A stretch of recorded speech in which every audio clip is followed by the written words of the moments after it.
Bonjour à tous. Suite au score assez exceptionnel réalisé par Valérie, l'infirmière, lors de son interview sur la Minute de Ricardo il y a de cela quelques jours, ce que je vous propose, c'est de l'interviewer à nouveau pour essayer de savoir ce qu'il en est. Avec un message très fort aujourd'hui de la part de Valérie, un message à l'adresse des médecins, Valérie. Voilà, je dis pourquoi vous, médecins, censés, avec vos bac plus 9, bac plus 12, être plus intelligente que moi, pourquoi vous ne vous posez pas les questions que moi je me pose et pourquoi vous acceptez d'avoir vacciné comme ça a été fait, d'avoir mis Covid partout alors que les gens n'étaient pas morts du Covid, maintenant on le sait.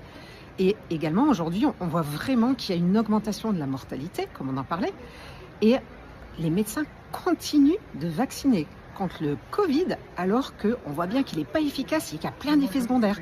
Et vous devez le voir en plus dans vos consultations chez vos patients. Alors effectivement, Valérie, le constat est là. Les médecins, eux, ont manqué purement et simplement à leur devoir. Ouais. Et c'est là je me dis, mais vous avez moi, fait le serment d'Hippocrate. Donc moi, j'ai pas eu à le faire et moi, je me suis rebellée. Et pourquoi vous, qui avez signé ce serment de soigner, vous avez accepté de ne plus soigner? Moi, ça, j'arrive pas à le comprendre. Il faudra me l'expliquer. Et je vois dans les nombreux commentaires que j'ai eus, il y a un seul médecin qui se présentait en tant que chirurgien, qui a répondu. Et les autres, c'est vraiment absence absolue. On est passé du serment d'Hippocrate au serment d'Hypocrite, en quelque sorte. Les médecins sont des hypocrites. Il faut le dire, Valérie. Voilà, j'ai pas osé le dire, mais c'est vrai. Voilà, Hippocrate, hypocrite, je dirais, revoyez vos diplômes, revoyez votre discours, relisez le tout haut et en fait, reprenez votre fonction. Voilà, il faut arrêter d'avoir peur.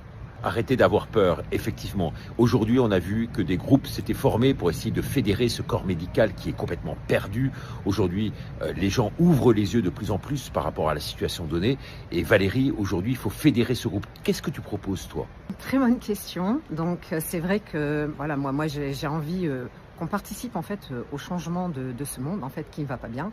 Et aujourd'hui, je me dis pourquoi pas profiter de l'occasion, de la visibilité en fait de ces vidéos pour que les gens qui ont envie de participer au changement, soit on se retrouve quelque part en présentiel avec des infirmières, avec des médecins, etc. pour en fait pourquoi pas discuter un petit peu de tout ça et que chacun reprenne sa place et sa position.